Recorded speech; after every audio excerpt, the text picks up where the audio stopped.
Ensuite, la seconde étape, ça va être à l'aide du logiciel Nerovision. Donc, on va aller chercher Nerovision et on va l'ouvrir. Donc là, en fait, ce logiciel va permettre de créer un DVD et aussi donc à la fois un menu DVD donc, qui pourrait être lisible sur les lecteurs de salon, mais aussi différents films, donc en reliant ces fameux fichiers MTS. Donc là, il me dit que je suis sur batterie, hein, ça, il n'y a pas de souci. Ok, donc c'est parti. Premièrement, make DVD, DVD vidéo. C'est ce qu'on veut faire. Un DVD vidéo.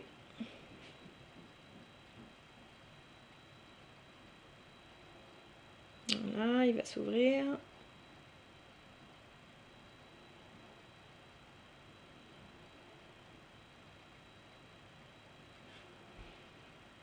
Ok. Donc là, pour l'instant, l'interface est vide, hein, c'est normal. Dans cette interface-là va contenir tous les différents films qui seront accessibles à partir du menu du DVD. Donc pour l'instant, il n'y en a pas, c'est normal. Donc on va commencer ici par Make, Movie.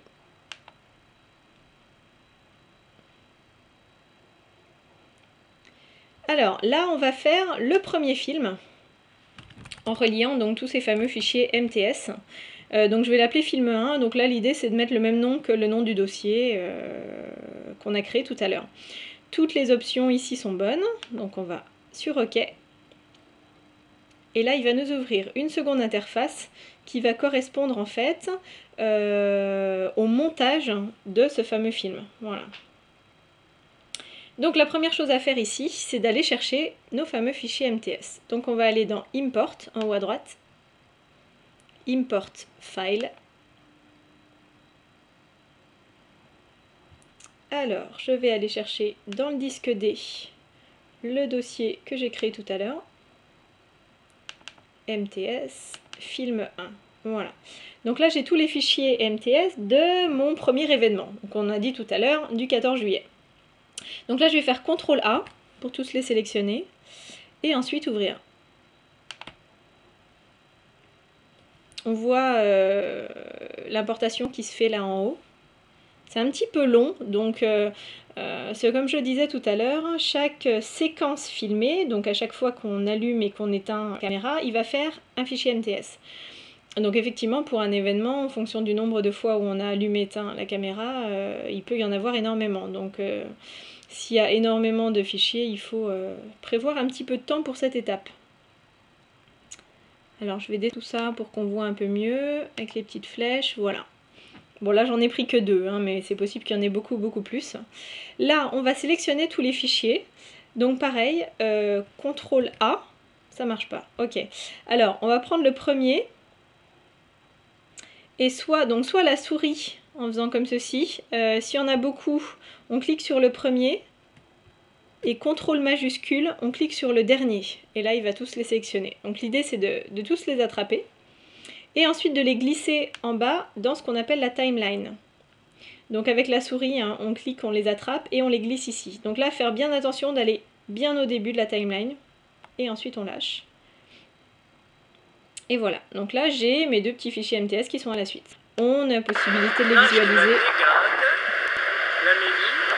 Voilà, il y a une petite visualisation au-dessus pour voir si tout est bon. Voilà, donc bien faire attention qu'il soit bien collé, qu'il soit bien au début de la ligne. Donc là, on a relié en fait nos deux fichiers MTS. Donc une fois qu'on a fait ça, on va sur Next. Pas la peine de sauver le projet en fait.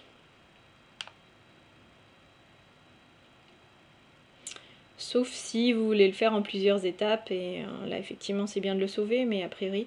Voilà, donc là, comme je disais, il a fait un film qui s'appelle Film 1, et qui a mis à la suite tous les petits fichiers MTS qui correspondent à cet événement-là.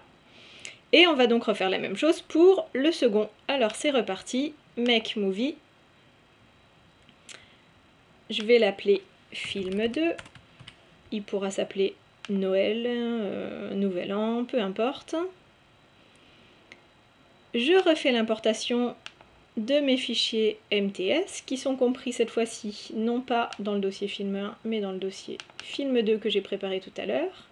CTRL A pour tous les sélectionner, ouvrir, il est en train de les importer.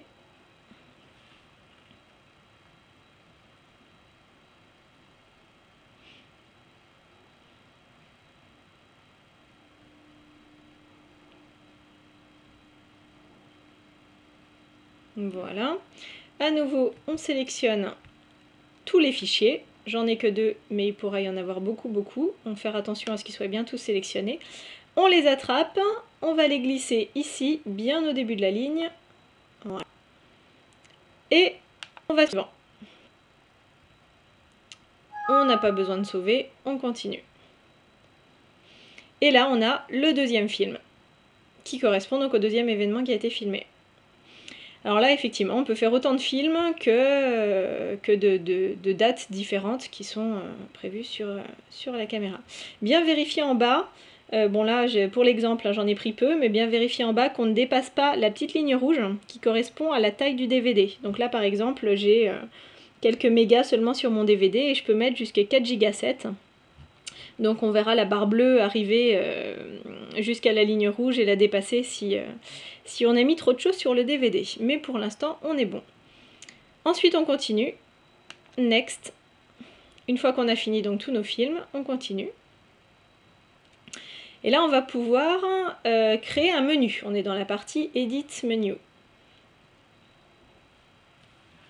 On va attendre qu'il charge un peu tout ça. Voilà, voilà. Donc là, c'est le menu de base, hein, avec... donc là, il nous montre un petit peu à quoi ça correspondra sur... Enfin, à quoi ça ressemblera à la fin sur le DVD, avec le film 1 et le film 2.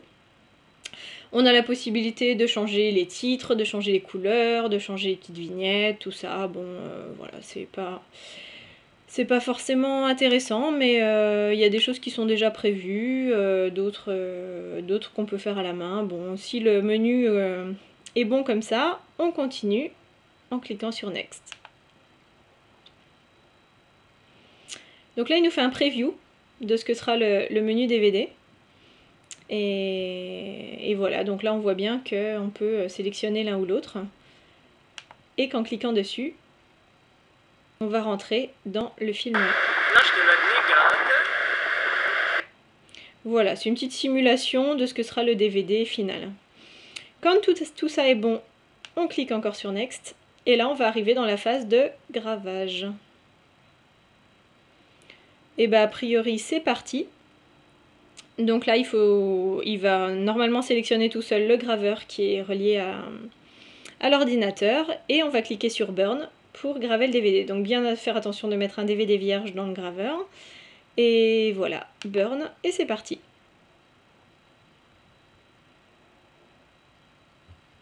Bon là, lui, il me propose de faire une image parce que j'ai pas de graveur sur mon ordi. C'est normal.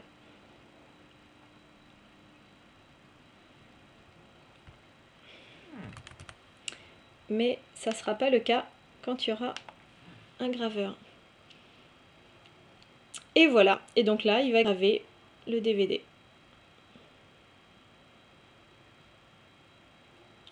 Donc voilà, je vais pas attendre la fin de la gravure. Une fois qu'il est gravé, c'est bon, tout est bon, il suffit de le mettre dans le lecteur et de pouvoir regarder les films sur la télé. Voilà.